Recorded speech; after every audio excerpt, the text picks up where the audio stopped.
And my hope is that as we look at the scriptures, it unlocks a new way of living for you. That's what the scriptures are for, to unlock a new reason to live, a new way to live. And that's what John was about, unlocking a true life lived in Jesus. Things that are important to us, we tend to put some security on, don't we? How many of you have a lock on your phone? A few.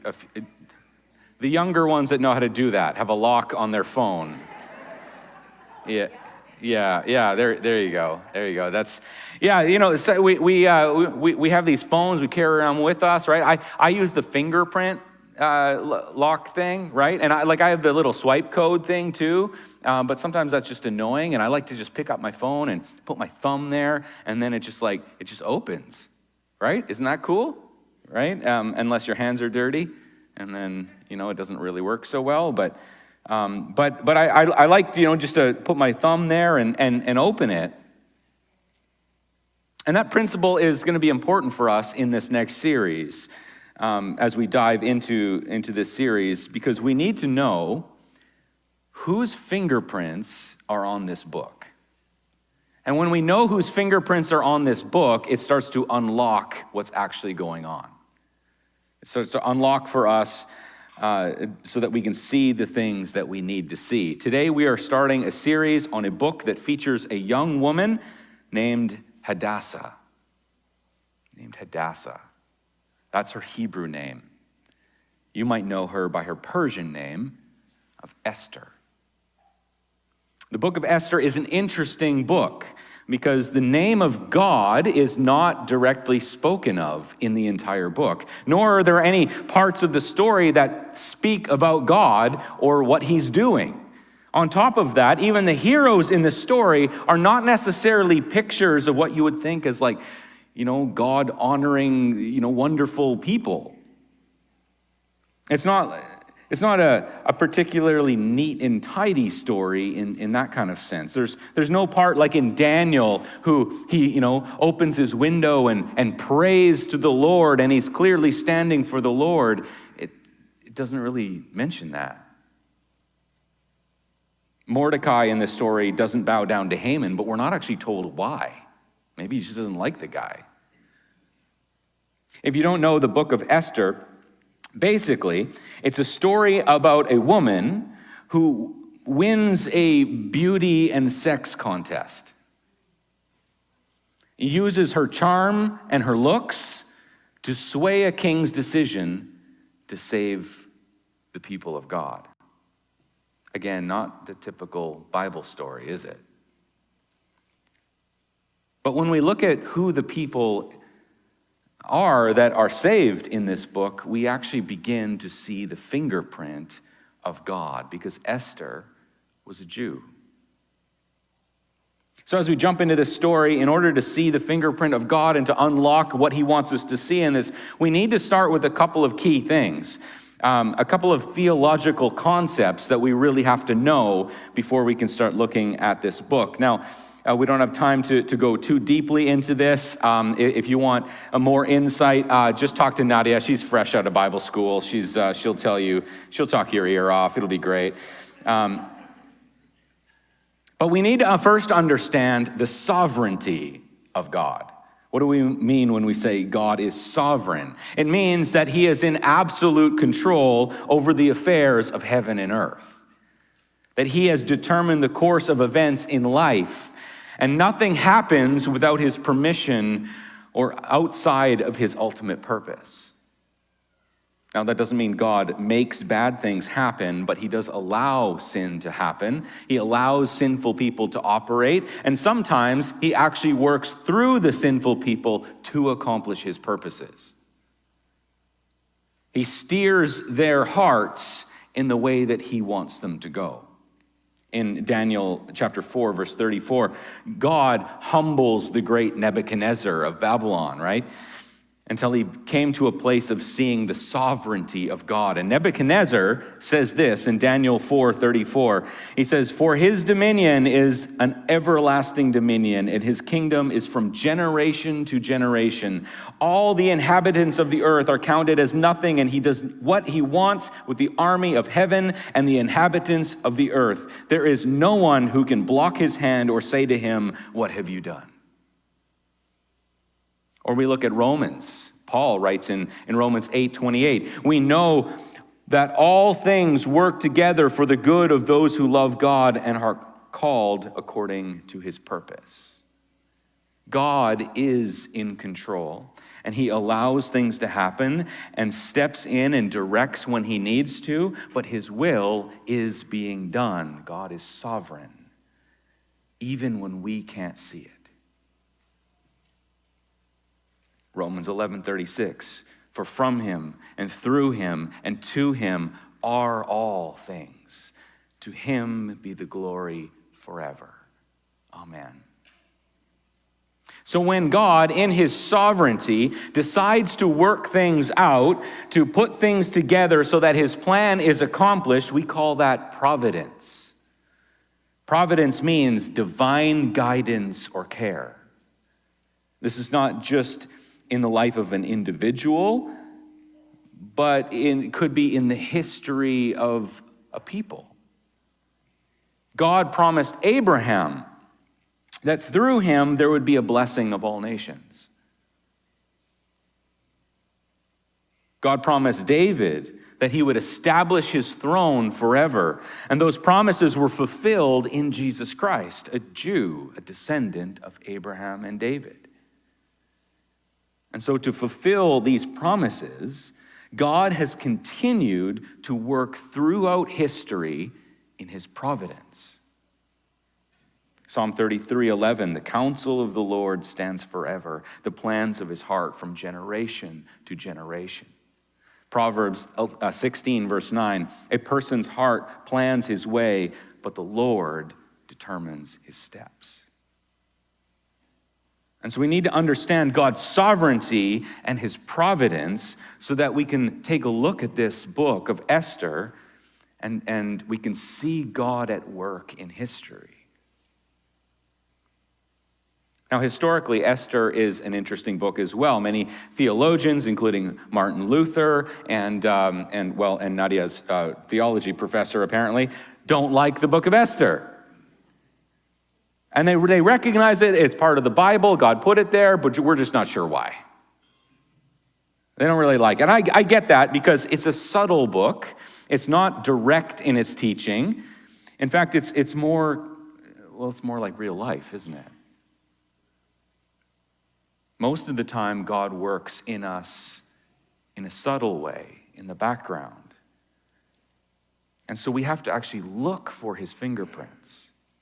We actually have to look for the presence of God in our life, and then we see it, and it unlocks for us what he is doing. And so let's unlock the historical fingerprint of God in this. Now, I know some think that the book of Esther is a fictional book, more of an allegory to teach a nice principle, but to me, this actually fits with history. And although we don't have direct evidence of Esther in our outside historical records, it doesn't mean that this isn't a real story that happened. It's actually a plausible story in the course of history. And so I'm going to take the approach that these events did happen, that God put it in our Bible so that we could know the story and learn from it.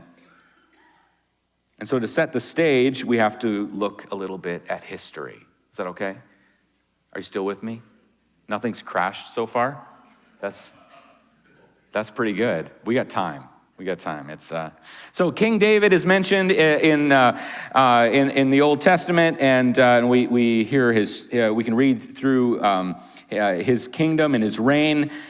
But from King David, his son Solomon took over, and then this kingdom was divided, and one king would be good, the next would be bad, and they would follow evil ways, and it kind of went up and down until finally God had enough, and he used the Assyrians to come in and punish the northern kingdom. Later, the Babylonians would come in and they would capture Judah.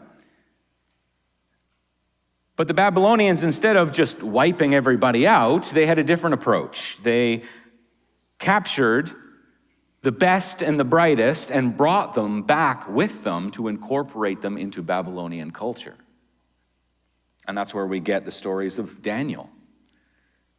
Daniel was captured and carried away, and through God's providence, became a leader in Babylon for decades.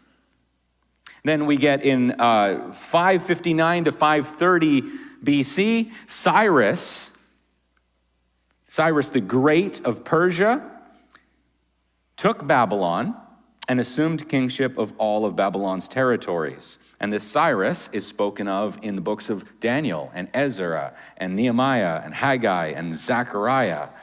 And he allowed some of the Jews to return and rebuild Jerusalem, rebuild the wall in Nehemiah, rebuild the temple in Ezra, right? But not all of the Jews could go or were allowed to go.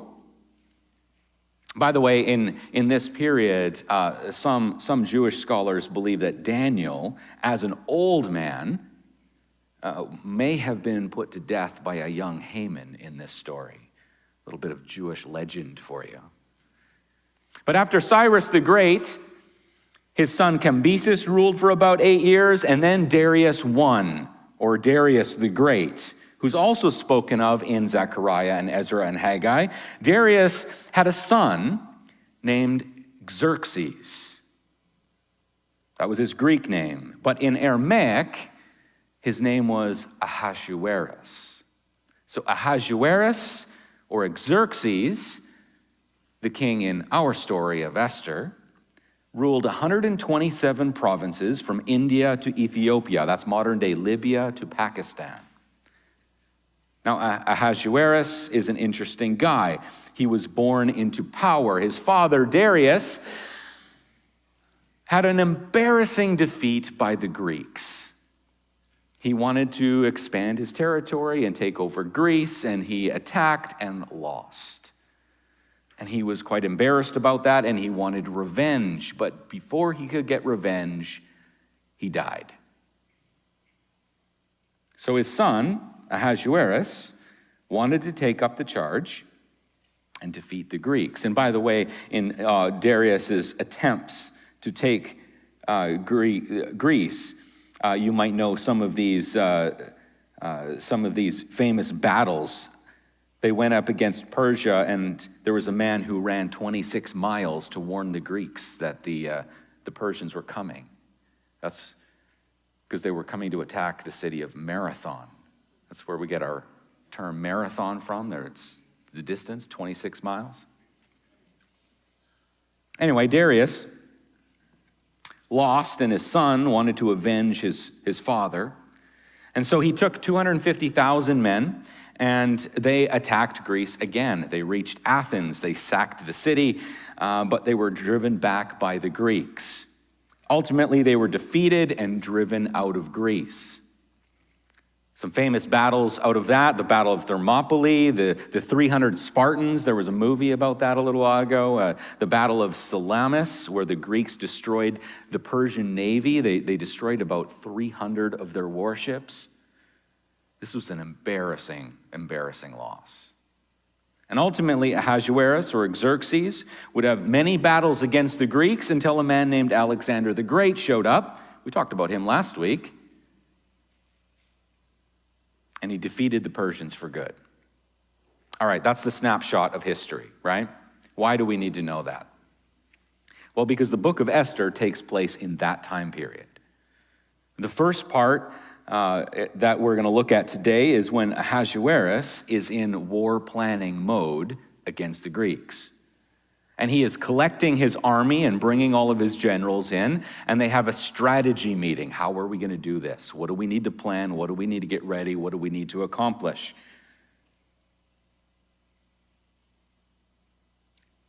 And while he's bringing all of them in, he's throwing a party, right? You got to get them pumped up. You got to get them riled up. You got to show them how great you are so they have full confidence that we can do this. One other thing you need to know about Ahasuerus before we get into our story is what kind of man he is. And it will help us understand his reactions, but it'll also help us understand how other people interact with him. Ahasuerus has a violent temper. As an example, John MacArthur was telling the Persian army was going to march on Greece, and they assembled in Turkey, and there's a little body of water called the Hellespont between Turkey and where they needed to go, and so they built bridges to get the army across. Makes sense, that was part of their planning. But just before they could use the bridges, a giant storm came, and the water rushed and wiped out the bridges, and Ahasuerus was furious. And so he rounded up all of the engineers, blamed them, and had them all beheaded. Then, he was so mad at the water that he got his soldiers to get whips and to walk out into the water and lash the water 300 times for its insubordination. And then he told his soldiers to go out in boats and throw shackles into the water to bind the water, and to take red-hot irons and stab the water. This is not your average level-headed, rational guy, okay? And everyone knew it. I think that this bit of history on Ahasuerus is helpful when we get into our story of Esther to see how people are so fearful to go talk with him, how they are so fearful of his reactions to things, his irrational demands. Okay, so now we have a historical framework, we have a theological framework, and so I want to get into the book of Esther, but this is a story, and so we're just going to read the story. This is Esther, chapter 1. These events took place during the days of Ahasuerus, who ruled 127 provinces from India to Cush. In those days, King Ahasuerus reigned from his royal throne in the fortress of Susa. He held a feast in the 3rd year of his reign for all his officials and staff, the Persians, or the army of Persia and Media, the nobles and the officials from the provinces. He displayed the glorious wealth of his kingdom and the magnificent splendor of his greatness for a total of 180 days. Okay, this is the summit planning meeting, right? He's bringing all of his important military leaders from all of the different tribes and places and bringing them all together to strategize of what do we need to do? How many guys do you got?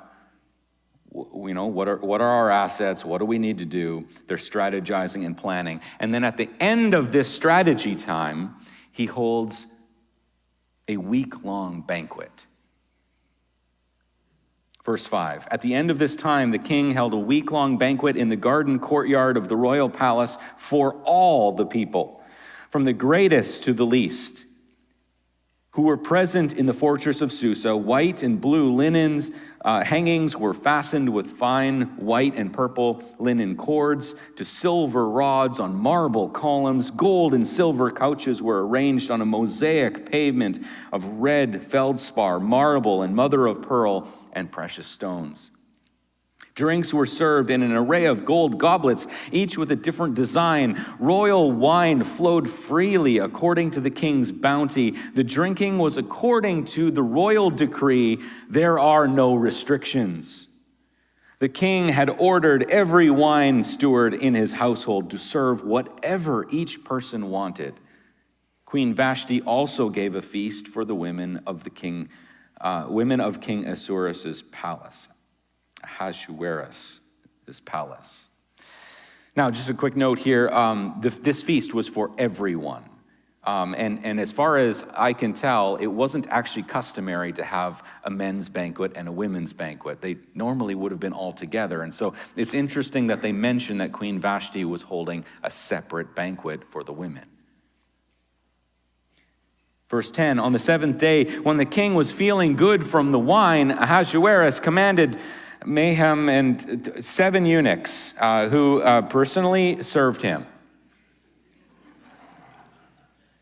but to bring Queen Vashti before him with her royal crown. He wanted to show off her beauty to the people and the officials because she was very beautiful. But Queen Vashti refused to come at the king's command that was delivered by his eunuchs. The king became furious, and his anger burned within him. Okay, so some have suggested that perhaps the queen was actually pregnant with their son Artaxerxes. And so she was holding a private banquet because she was a little embarrassed of her condition. And knowing her husband, she refused to come because, well, he wasn't exactly a man of discretion, was he?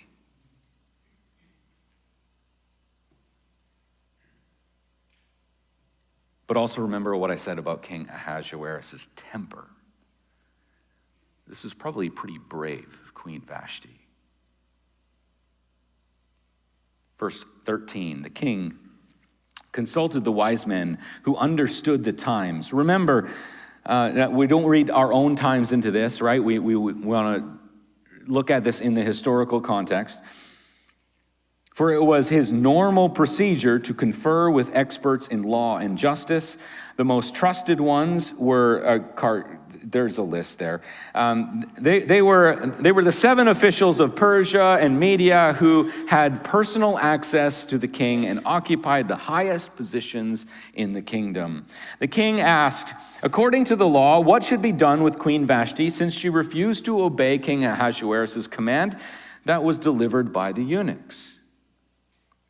Memucan said in the presence of the king and his officials, Queen Vashti has wronged not only the king, but all the officials and the peoples who are in every one of King Ahasuerus' provinces. For the queen's action will become public knowledge to all the women and cause them to despise their husbands and say, King Ahasuerus ordered Queen Vashti brought before him, but she did not come. Before this day is over, the noble women of Persia and Media who hear about the queen's act will say the same thing to all the king's officials, resulting in more contempt and fury. If it meets the king's approval, he should personally issue a royal decree. Let it be recorded in the laws of Persians and Medes so that it cannot be revoked. Vashti is not to enter King Ahasuerus' presence, and her royal position is to be given to another woman who is more worthy than she. The decree the king issues will be heard throughout his vast kingdom, so all women will honor their husbands from the greatest to the least. The king and his counselors approved the proposal, and he followed Memucan's advice. He sent letters to all the royal provinces, to each province in its own script, and to each ethnic group in its own language, that every man should be the master of his own house and speak in the language of his own people. Chapter 2. Now, between chapter 1 and chapter 2, some time passes, and the Persians go and attack the Greeks, and they lost. And history tells us that King Ahasuerus kind of came back licking his wounds, right? He was pretty embarrassed by the defeat. And he actually took, kind of a sabbatical, I guess. He took some time off just to hang out. And he started to look for a distraction, something to take his mind off of the embarrassing loss. Chapter 2, sometime later, when King Ahasuerus' rage had cooled down, he remembered Vashti, what she had done, and what was decided against her. The king's personal attendants suggested, let a search be made for beautiful young virgins for the king. Let the king appoint commissioners in each province of his kingdom so that they may gather all the beautiful young virgins to the harem at the fortress of Susa. Put them under the supervision of Haggai, the king's eunuch, keeper of the women, and give them the required beauty treatments. Then the young woman who pleases the king will become queen instead of Vashti. This suggestion pleased the king, and he did accordingly. Okay, so this is a beauty contest, right? But you have to understand that once you enter the king's harem, you don't leave. And so, maybe this is great for the girl who wins. Not really. We kind of know about the guy she has to marry. But this isn't like a cool game show that these women are pretty pumped about. This is basically a lavish prison. It's not like American Idol or the Miss America pageant. It's not like these women are real excited about this. They're basically becoming sex slaves. Verse 5, in the fortress of Susa, there was a Jewish man named Mordecai, son of Jair, son of Shimei, son of Kish, a Benjamite. Kish had been taken into exile from Jerusalem with the other captives when King Nebuchadnezzar of Babylon took King Jehonaiah of Judah into exile. Mordecai was the legal guardian of his cousin Hadassah, that is, Esther, because she had no father or mother. The young woman had a beautiful figure and was extremely good-looking. When her father and mother died, Mordecai had adopted her as his own daughter. When the king's command and edict became public knowledge, and when many young women were gathered at the fortress of Susa under Haggai's supervision, Esther was taken to the palace into the supervision of Haggai, keeper of the women. The young woman pleased him and gained his favor so that he accelerated the process of the beauty treatments and the special diet that she received. He assigned 7 hand-picked female servants to her from the palace and transferred her and her servants to the harem's best quarters. Esther did not reveal her ethnicity or her family background because Mordecai had told her not to make them known. Every day, Mordecai took a walk in front of the harem's courtyard to learn how Esther was doing and to see what was happening to her. So we already begin to see in this story, Esther has won the favor of the guy in charge of the harem. And he's already accelerated her and started to give her special treatments. Verse 12, during the year before each young woman's turn to go to King Ahasuerus, the harem regulation required her to receive beauty treatments with oil of myrrh for 6 months, and then with perfumes and cosmetics for another 6 months. When the young woman would go to the king, she was given whatever she requested to take with her from the harem to the palace. She would go in the evening, and in the morning she would return to a second harem under the supervision of the king's eunuch, Sheshgaz, keeper of the concubines. She never went back to the king again unless he desired her and summoned her by name. Okay, so it's not just a beauty contest, is it? Each woman took a year to get ready, which kind of seems excessive. There was all kinds of beauty treatments, but most likely there was also a lot of training on what to do in front of the king and keep your head after. Maybe it was like a finishing school. And then it's implied that they would sleep with the king, and if they made an impression, he would call them back. So verse 15, Esther was the daughter of Abihail, the uncle of Mordecai, who had adopted her as his own daughter. When her turn came to go to the king, she did not ask for anything except what Haggai, the king's eunuch, keeper of the women, suggested. Esther gained favor in the eyes of everyone who saw her. She was taken to King Ahasuerus in the palace in the 10th month, the month of Tebeth, in the 7th year of his reign. The king loved Esther more than all the other women. She won more favor and approval from him than did any of the other virgins. He placed the royal crown on her head and made her queen in place of Vashti. The king held a great banquet for all his officials and staff. It was Esther's banquet. He freed his provinces from tax payments and gave gifts worthy of the king's bounty. And so here is the hand of God giving Esther favor, even if it's just because of her looks and her charm. Because God made her for this time, for this place, for this moment. It was God that made her and gave her a position of influence like this.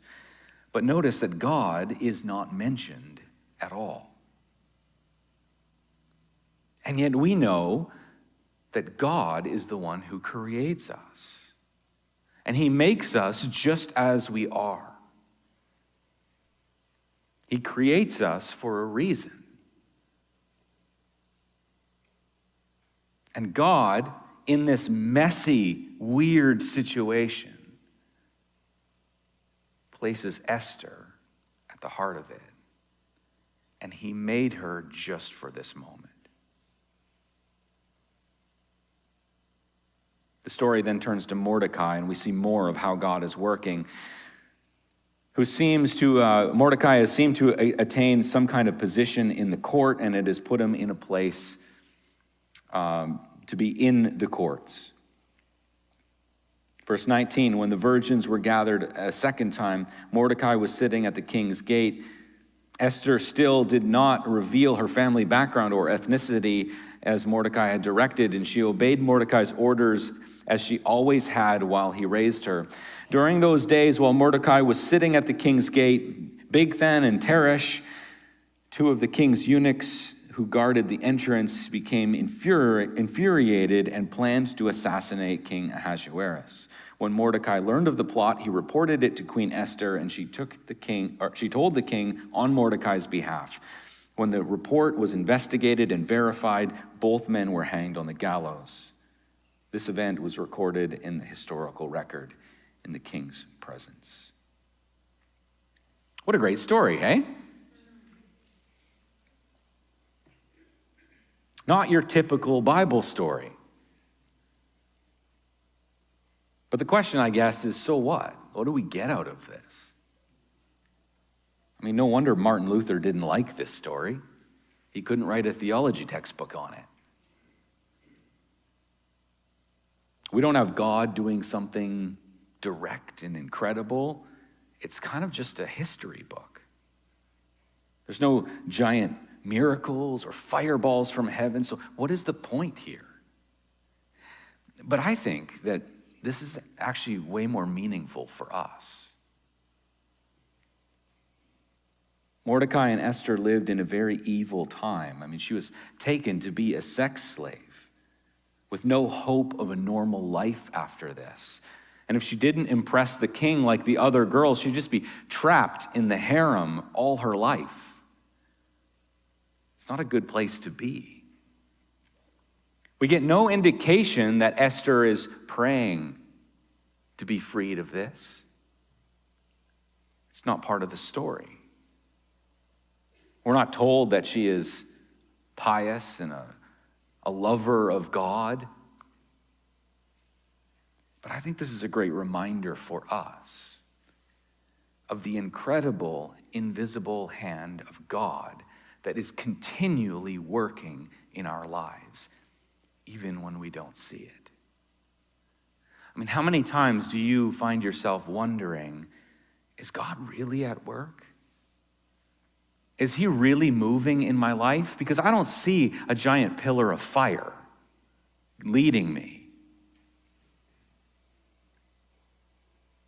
Maybe we don't see powerful miracles every day. And the story of Esther tells us that no, God is not finished working.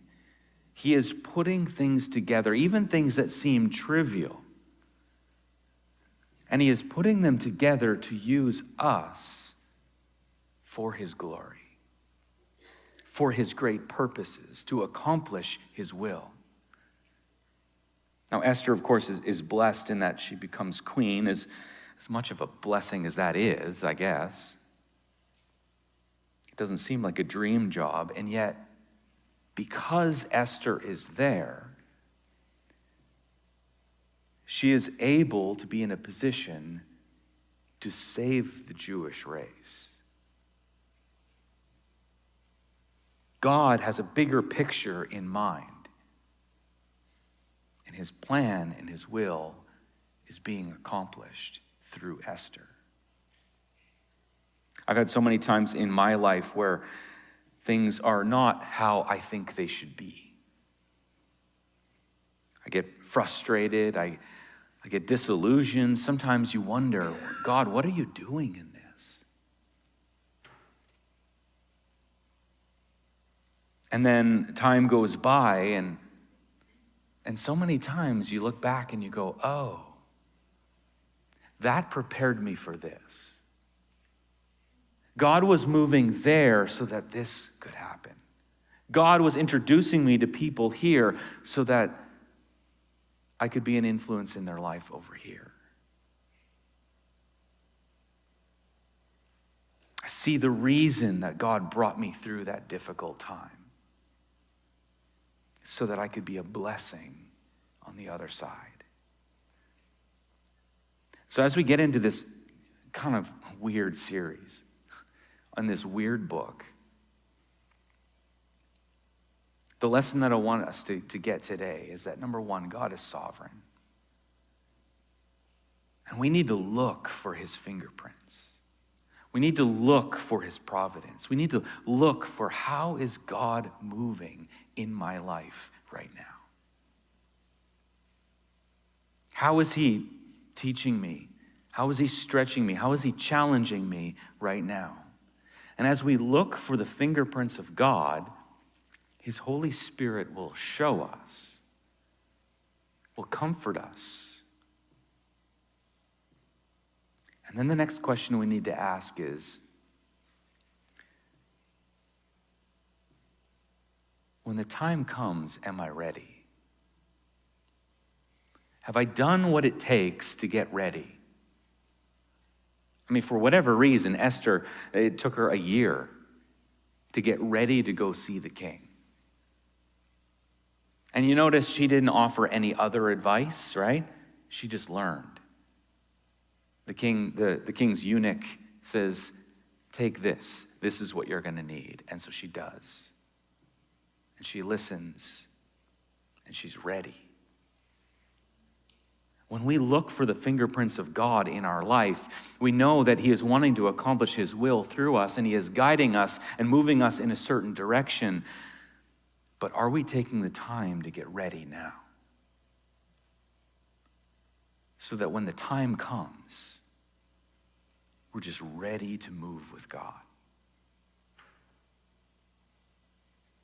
Sometimes the hand of God in our life is really subtle. And unless we're looking, we can't unlock what he's doing. So are you looking for the fingerprint of God? And are you taking the time to get ready for the thing that he's going to do in your life? Let's pray. Father, we thank you for the incredible ways that you work in our life, and even in the mess, and even in the things that we look at and see as problems and disasters and all of that stuff. We look at this story of Esther, and we recognize your fingerprints in your hand, and you are moving in this, even though Esther is not in a good situation. And yet, you are making a way for her to be a blessing for your people forevermore.